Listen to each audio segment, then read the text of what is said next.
Est-ce que vous, à ce stade, vous auriez déjà des petites idées de choses que vous aimeriez voir porter plus loin? Alors, ce que j'ai trouvé très intéressant, quand on fait nos journées portes ouvertes ici sur l'ensemble de la Castalie, c'est une fois par année, on dit toujours, on se réjouit d'accueillir la population valaisanne chez nous, on les inclut en fait à quelque part, voilà. Et je crois que là, c'est vraiment important ce qu'a dit Madame Riva Gapani en disant, mais on trouverait intéressant, pourquoi pas les écoles ne viendraient pas à la Castalie, plutôt que ce soit l'école de la Castalie ou les élèves de la Castalie, mais qu'on ait de temps en temps des rencontres. C'est aussi comme ça qu'on peut peut-être faire comprendre aux personnes, aux élèves, que nos élèves sont des personnes avant tout, ce sont des individus à part entière et qu'ils ont une entrave qui ne leur permettent pas de faire tout ce que font les autres. Mais une fois qu'on a découvert la personne derrière le handicap, c'est un copain comme un autre, comme à la crèche par exemple, c'est un copain comme un autre. Et je trouve que si l'inclusion, elle se vit dans les deux sens, pas juste dire la société doit accepter, mais peut-être aussi les milieux spécialisés doivent donner envie à la population de venir nous rencontrer. Je pense que c'est quelque chose de très important.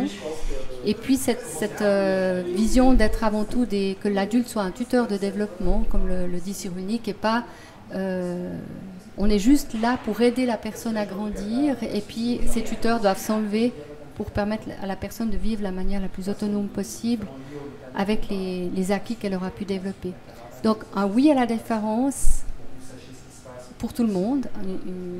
L'histoire du temps, elle est très importante aussi. Enfin, il y a beaucoup de choses. Ça a été très riche comme après-midi. J'ai de la peine à me dire juste une ou deux recommandations. Je pense que le temps, la gestion du temps, c'est quelque chose d'extraordinaire qu'on peut vivre ici avec nos élèves. C'est-à-dire juste, on doit prendre le temps. On ne peut pas faire autrement. Et ça permet, je pense que pour le personnel, pour les gens qui sont autour, ça leur rapporte énormément de reprendre le temps. Ça nous réinscrit dans une autre dimension qui fait aussi beaucoup de bien, je pense. Donc la notion du temps et donner le temps aux personnes différentes, si on veut vraiment qu'elles puissent exercer leurs droits, c'est qu'il faut qu'on s'adapte. Il faudra qu'on s'adapte à leur temps, à elles. Et puis l'autre chose, il y a l'histoire de l'inclusion dans les deux temps, ça je pense que c'est quelque chose de très important. Et j'avais un troisième qui m'échappe.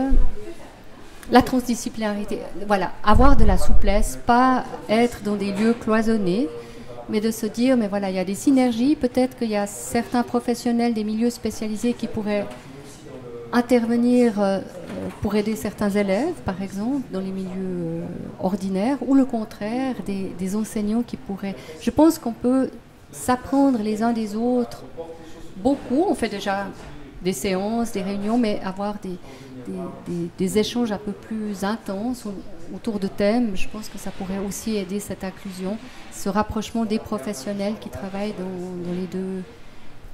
dans les deux écoles, en fait, à quelque part. Voilà.